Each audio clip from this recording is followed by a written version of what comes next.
Economics forum के online platform पर सभी छात्रों का स्वागत है। कुछ बच्चों ने ये मैसेज किया था कि sir economic growth and development के पेपर में हार्वे लिविंगस्टीन सर का जो विकास मॉडल है सर उसको जरा एक्सप्लेन कर दीजिए। तो आज का जो हमारा टॉपिक रहेगा वो लिविंगस्टीन का न्यूनतम आवश्यक प्रयत्न सिद्धांत, Leibenstein theory of the critical minimum efforts. ठीक है, तो आज का टॉपिक हमारा ग्रोथ से रिलेटेड है। अब यहाँ पर बात करने से पहले सबसे पहले ये जानना जरूरी है जो लिविंगस्टीन सर थे ये कौन। लिविंगस्टीन सर बेसिकली यहूदी थे, ठीक है। उनका जन्म यूक्रेन में हुआ और इन्होंने अमेरिका के प्रिंसटन विश्वविद्यालय से अपनी शिक्षा ग्रहण की। इनका टाइम पीरियड लिख लो आप लोग, अगस्त 1922 से लेकर फरवरी 1994, ये इनका लाइफ टाइम का पीरियड है। तो जिससे कि आप लोग कभी कंफ्यूज ना हो किस टाइम पीरियड पे रहे, तो लिख लीजिए लिविंगस्टीन सर का जन्म कहाँ पर हुआ। लिविंगस्टीन सर का जन्म यूक्रेन में हुआ, ठीक है, 1922 में हुआ। 1994 में उनकी डेथ हो गई।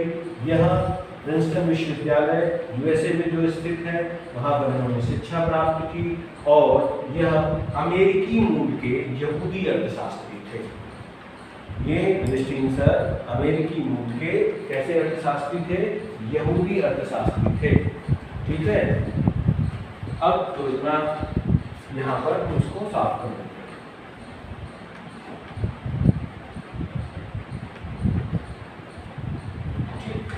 एक इनकी पुस्तक है जिसको आप लोग मेंशन करेंगे, हार्वे लिविंगस्टीन सर ने economic backwardness and economic growth. ठीक है, देखो दोनों चीजें हैं, economic backwardness and economic growth नामक पुस्तक 1957 में पब्लिश की। ठीक, एक आप इन हो गए, इसे किस पे से यहाँ पर बन जाए, क्योंकि आगे चलकर और चीजें हैं वो भी आपको बताई जा सकती है। अब पहला पॉइंट आप लोग मेंशन करिए कि प्रोफेसर हार्वे लिविंगस्टीन सर ने अल्पविकसित देशों में अस्थिरता की समस्या को हल करने के लिए, अनस्टेबिलिटी की प्रॉब्लम को हल करने के लिए अपना ये न्यूनतम आवश्यक प्रयत्न सिद्धांत उन्होंने दिया था, क्योंकि उनका ये मानना था कि अल्पविकसित देशों में निर्धनता का दुष्चक्र पाया जाता है। अब आप लोग अच्छी तरीके से जानते हैं कि निर्धनता का दुष्चक्र का कॉन्सेप्ट किसने दिया, तो आप जानते हैं रैगनर नर्दसे का है निर्धनता का दुष्चक्र। उन्होंने कहा था एक देश गरीब है क्योंकि वह गरीब है, उसका एक साइकिल है, डिमांड साइड का अलग है और सप्लाई साइड का अलग है कि जब कम आय होगी तो क्या होगा, कम उत्पादकता होगी तो प्रोड्यूसर क्या करेगा, तो वो देश नीचे की तरफ निरंतर गिरता चला जाएगा। तो यही पर लिविंगस्टीन सर ने ये चर्चा की कि अल्पविकसित देशों में निर्धनता का दुष्चक्र पाया जाता है जो उन्हें प्रति व्यक्ति आय के निम्न संतुलन स्तर पर ले जाता है, जो उनको प्रति व्यक्ति आय के निम्न संतुलन स्तर पर ले जाता है। इस दलदल से मतलब क्या है, जो निम्न संतुलन है, इससे दलदल से निकलने का एकमात्र प्रयास क्या है लिविंगस्टीन सर के अनुसार, वो है न्यूनतम आवश्यक प्रयत्न। अब ऐसा क्यों? अगर आप लोग इस पर विचार करें कि गरीबी का दुष्चक्र पाया जाता है सर, और वो निम्न संतुलन क्लास प्रति व्यक्ति आय हमेशा नीचे कैसे होती रहती है, तो ऑब्वियस सी बात है, बड़े ध्यान से समझिएगा। मान लीजिए किसी व्यक्ति की आय कम, जब उसकी आय कम है तो वो अपने भरण पोषण के लिए जरूरी या आवश्यक सुविधाएं नहीं मुहैया करा पा रहा।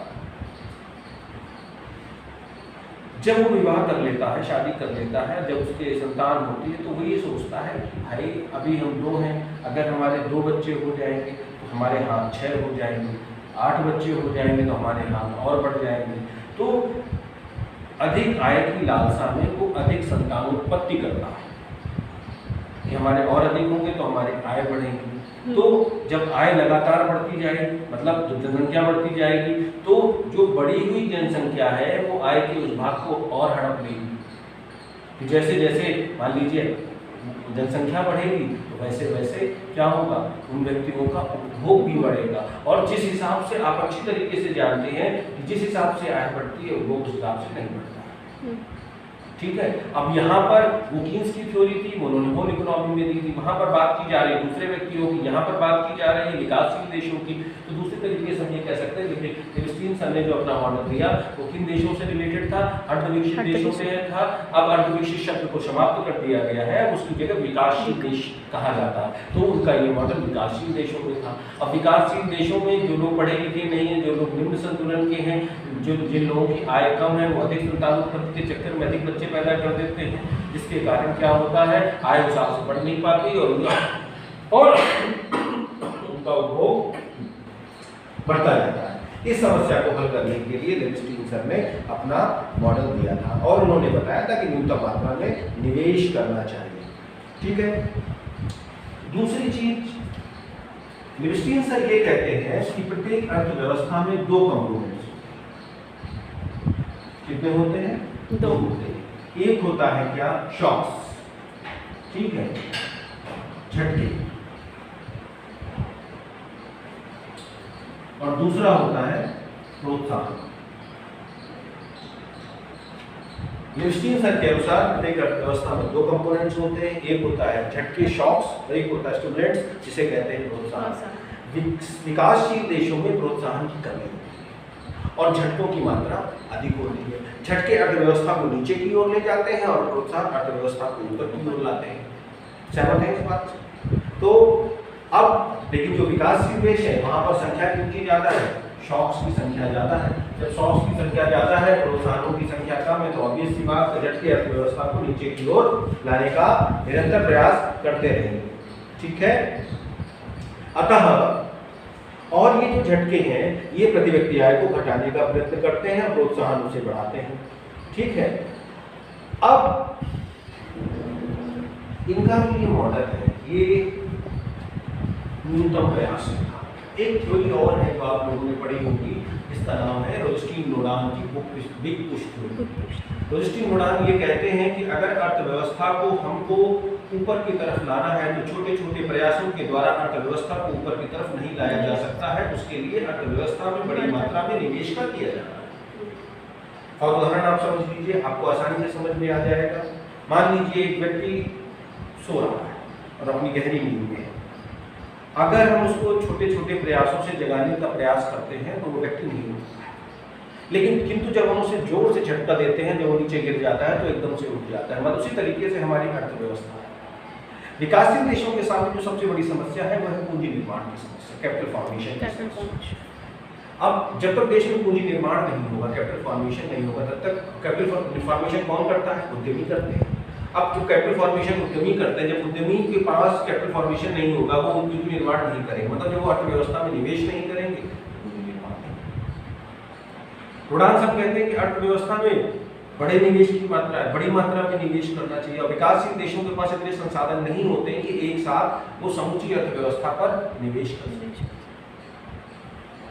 लेकिन रोडान सर का जो बिग पुश थ्योरी से बेटर अप्रोच डेवलपिंग इकोनॉमीज के लिए मिनिमम क्रिटिकल एफर्ट्स है, ये बात अभी हम लोग आगे चलकर फिगर से यहाँ पर साबित हो। लिबस्टीन सर ने अपने इस विकास मॉडल को बनाते समय निम्नलिखित मान्यताओं को लिया। नंबर पहला है उसमें अर्धविकसित देशों में जनसंख्या दबाव के कारण निर्धनता एवं निम्न पूंजी निर्माण का दुष्चक्र पाया जाता है। पहला एसेंशियल मान्यता क्या दी है कि जो विकासशील देश हैं उनमें जनसंख्या दबाव के कारण, मतलब क्या है, पॉपुलेशन का प्रेशर अधिक होता है विकासशील देशों में, इसके कारण निम्न पूंजी निर्माण का दुष्चक्र पाया जाता है, मतलब पूंजी निर्माण सही से नहीं हो पाता। दूसरा है साधनों एवं विनियोगों में अविभाज्यता पाई जाती है। जो इन्वेस्टमेंट है और जो फैक्टर्स हैं उसमें इंडिविजुअलिटीज पाई जाती है। अब इंडिविजुअलिटी जो होती है वो हम किसी और लेक्चर में उसे डिफाइन करेंगे, उसमें आप समझ लीजिएगा, अविभाज्यताएं पाई जाती है।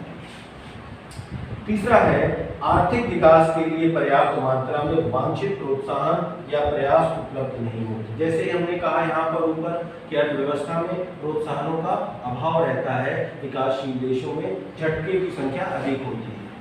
चौथा है पुरानी मान्यताओं, अवस्थाओं, विचारों, रीति रिवाजों की उपस्थिति रहती है और उन पर अचानक एवं प्रभावी आक्रमण आवश्यक है। अब जो विकासशील देश है वहाँ क्या है, ट्रेडिशनल अप्रोच है, पुरानी विचारधारा है, पुराने रीति रिवाज है, तो उनको एकदम से नहीं हटाया जा सकता है। अगला है आय बढ़ाने वाले एवं आय घटाने वाले में संघर्ष होता है। प्रोत्साहन प्रति व्यक्ति आय को बढ़ाते हैं, झटके प्रति व्यक्ति आय को घटाते हैं, दोनों के बीच में वॉर होता है। अगला है आर्थिक विकास दर बढ़ाने पर उर्वरता दर स्वतः घटने लगती है। आय एवं जनसंख्या के बीच प्रत्यक्ष से संबंध पाया जाता है तथा आवश्यक न्यूनतम आकार से कम का विनियोग होने पर जनसंख्या बढ़ती है। ये जो छठी नंबर की मान्यता है उसको चित्र से समझ लेंगे तो आपको बिल्कुल क्लियर हो जाएगा कि जैसे जैसे जनसंख्या कैसे बढ़ रही है। यहाँ पर हमने एक तरफ क्या लिया है, एक तरफ हमने लिया है प्रति व्यक्ति आय, प्रति व्यक्ति आय, और दूसरी तरफ हमने क्या लिया है, जनसंख्या पॉपुलेशन ग्रोथ। सातवां है बंद अर्थव्यवस्था के रूप में बचत आय विनियोग का समावेश होता है। आप लोग अच्छी तरीके से जानते हैं क्लोज्ड इकोनॉमी का मतलब होता है नो फॉरेन ट्रेड। बंद अर्थव्यवस्था का मतलब होता है किसी भी प्रकार का देश में कोई भी विदेशी आयात निर्यात नहीं होता, जो भी कुछ होगा देश के अंदर होगा। उपरोक्त सात मान्यताओं को आधार मानते हुए मिनिस्ट्री सर ने अपना ये चित्र के द्वारा अपना ये मॉडल समझाने का प्रयास किया हुआ है। ठीक है, एक तरफ आपको इन्होंने क्या दिया है, पर कैपिटा इनकम दी हुई है, प्रति व्यक्ति आय दी हुई है, दूसरी तरफ दी है जनसंख्या में वृद्धि, जनसंख्या वृद्धि की ग्रोथ रेट यहाँ पर दी है। अब यहाँ पर हम तीन पॉइंट एज्यूम कर लेते हैं। मान लीजिए इसको हमने ए एज्यूम कर लिया और मान लीजिए इसको हमने सी एज्यूम कर लिया, ठीक है, इसको हमने बी एज्यूम कर लिया, ठीक है, 3 पॉइंट है। अब हम सबसे पहले चलते हैं उसके नीचे y1 है, ए पॉइंट के नीचे चलते हैं जहां पर ये दोनों आपस में इंटरसेक्ट कर रहे हैं। मतलब क्या है, यहाँ पर क्या हो गया, जनसंख्या की वृद्धि दर क्लियर, OYH पर क्या हो गया, प्रति व्यक्ति आय क्लियर, ये आपका जो जा रहा है N और P, N आपका हो गया प्रति व्यक्ति आय का स्तर, P हो गया आपका जनसंख्या वृद्धि की दर। स्टार्टिंग में यहाँ पर देखिए एक पॉइंट के नीचे जहाँ पर दोनों इंटरसेक्ट कर रहे हैं, यहाँ पर क्या है, किसी भी प्रकार का जनाधिक्य नहीं है, ना तो अर्थव्यवस्था में आय बढ़ रही है ना ही पॉपुलेशन बढ़ रहा है। कहाँ पर, ये नीचे एक के पीछे जहाँ पर both are the intersect each other. अब धीरे धीरे जनसंख्या बढ़ना शुरू होती है। देखिए हम इसको रेड से किए दे रहे हैं जिससे आप लोगों को क्लियर हो जाए कि रेड वाली लाइन ये आपकी पर कैपिटल इनकम की है और जो पी वाली लाइन है वो आपकी उसकी स्तर की। अब जैसे जैसे क्या हो रहा है, जनसंख्या बढ़ना शुरू हो गई। ठीक, अब एक हमने स्तर ले लिया y स्तर। y1 पर क्या हो रहा है, y1 पर थोड़ा पीछे आएगा, यहाँ पर आएगा। y1 पर क्या हो रहा है, जिस हिसाब से पॉपुलेशन बढ़ रही है और उसी हिसाब से दोनों पैरेलल होंगे। ठीक है, मतलब जिस 1% यहाँ जितना गैप यहाँ होगा उतना ही गैप O से, इसको हमने ओरिजिन मान लिया, O से A1 को A के बीच में होगा। मतलब क्या है, जितनी हमारी इनकम बढ़ रही है या जितनी हमारी पॉपुलेशन बढ़ रही है उतनी ही हमारी इनकम बढ़ रही है। ठीक, लेकिन आप अच्छी तरीके से जानते हैं जनसंख्या कभी रुकती नहीं है, निरंतर बढ़ती रहती है। अब क्या होगा, 1% की यहाँ पर जनसंख्या की वृद्धि दर थी, जनसंख्या और तेजी से बढ़ गई और वो मान लीजिए 2% पे यहाँ पर इंटरसेक्ट। यहाँ पर क्या हो गया हमारा, ये देखिए y2 पर टच कर रही है। ठीक, यहाँ पर क्या हो गया, जो हमारी जनसंख्या वृद्धि की दर है वो हमारी अधिक हो गई। ऐसे अगर हम उसको लें थोड़ा सा फिगर के माध्यम से, अगर इसको हम कोई नाम दे देते हैं, मान लीजिए L दे दिया, इसको B दे दिया, ये हमारी क्या है, ये हमारी है प्रति व्यक्ति आय और ये हमारी क्या है, ध्यान से देखिएगा, ये हमारी है क्या, प्रति व्यक्ति आय। मतलब प्रति व्यक्ति आय इतनी बढ़ी, जनसंख्या इतनी बढ़ गई। जनसंख्या के हिसाब से प्रति व्यक्ति आय नहीं बढ़ी, जनसंख्या ज्यादा बढ़ गई, आय कम बढ़ गई। ठीक, जनसंख्या क्या हो गई, ज्यादा बढ़ गई, आय कम बढ़ गई। ठीक है, अब इसके बाद और आगे चलते हैं, यहाँ पर आगे बढ़ाते हैं। यहाँ पर देखिए सी पॉइंट पर, यहाँ पर क्या हो रहा है, ये 3% है और ये दोनों, तो both are equal at the point of the C. C बिंदु पर जनसंख्या की वृद्धि दर और प्रति व्यक्ति आय का जो स्तर है वो दोनों आपस में कैसे हैं, बताइए।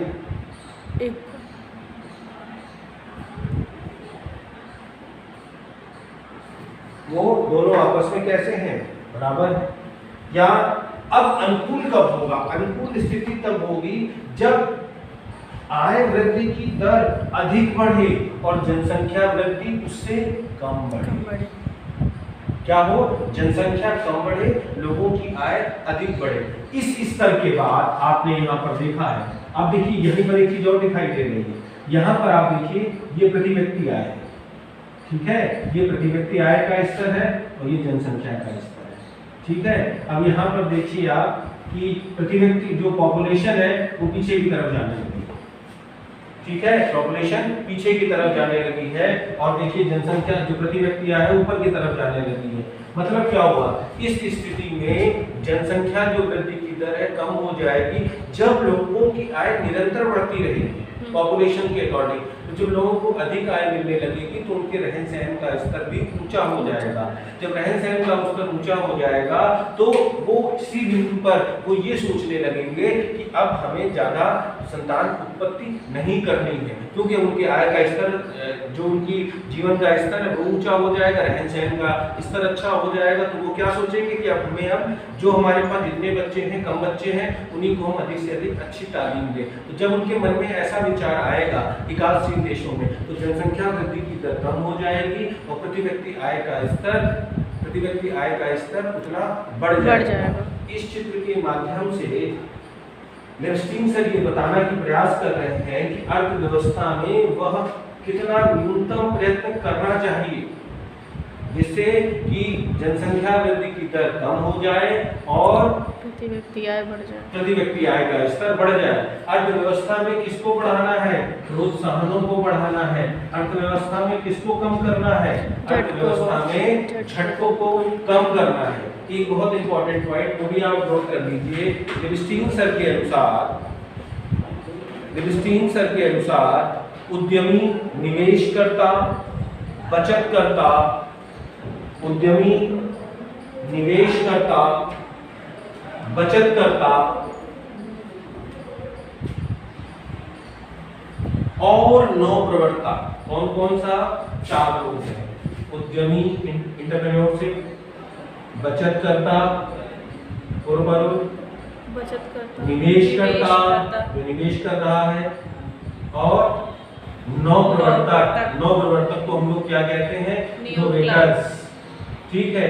अकॉर्डिंग टू प्रश्न आ जाए कि निम्नलिखित में से किसको, कौन, लेविस्टीन सर के अनुसार विकास के दूत कौन से, एजेंट ऑफ डेवलपमेंट, विकास के दूत। आप लोगों ने पढ़ा होगा जब ग्रोथ वाला, जब डेवलपमेंट मॉडल में हमने एडम स्मिथ पढ़ाया था, तो एडम स्मिथ के भी कृषक, उत्पादक और व्यापारी विकास के दूत माने जाते हैं, ठीक है। उसी तरीके से लेविस्टीन सर ने उद्यमी, बचतकर्ता, निवेशकर्ता और नवप्रवर्तक को क्या माना, विकास के दूत माना, एजेंट ऑफ डेवलपमेंट माना, ठीक है।